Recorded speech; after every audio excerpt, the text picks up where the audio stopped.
Le millésime 2022 a été baptisé le Majestueux. C'est un millésime hors norme. C'est un millésime qui inaugure un nouveau cycle à Angélus, notamment par l'addition de nouvelles vignes qui sont situées sur des terroirs exceptionnels qui produisent des merlots parmi les plus grands à Saint-Émilion. Puis nous avons d'immenses Cabernet Francs qui sont déjà connus et reconnus à Angélus de longue date et qui ont pu résister à la sécheresse de l'été d'une façon incroyable. Le cycle végétatif en 2022 à Angélus s'est passé sous les meilleurs auspices avec une floraison et une nouaison très rapide, suivie d'un été chaud et sec.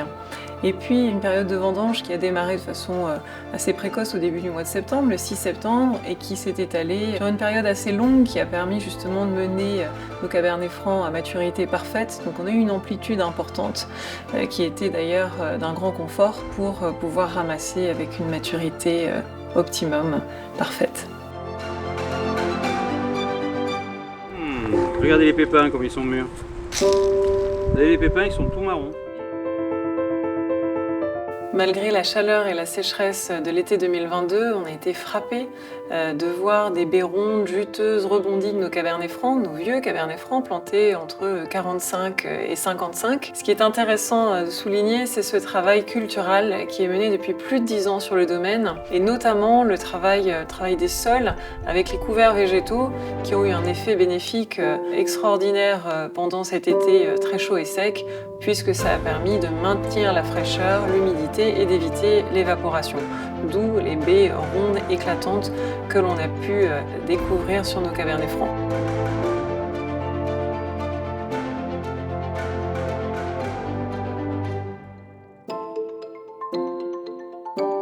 On a la chance d'avoir ces vieilles vignes et on les a vues au moment des vendanges, puisqu'on a plein de photos la veille du ramassage, où ces pieds, qui sont des pieds bien pris en photo, parce qu'ils sont tellement beaux, et ben, ils ont un racinaire qui a permis à la plante de résister. Ouais, ça donne des Cabernet Francs qui sont plus exceptionnels encore.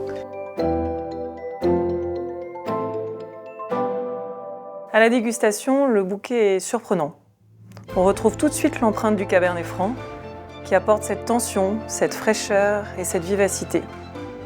Il y a d'ailleurs une énergie, un côté vibrant dans ce vin qui est très agréable, avec des merlots qui apportent de l'opulence, de la rondeur et l'onctuosité. Il y a un équilibre, une harmonie quasi parfaite, que ce soit l'alcool, les tanins, avec une belle acidité et une pureté aromatique assez remarquables.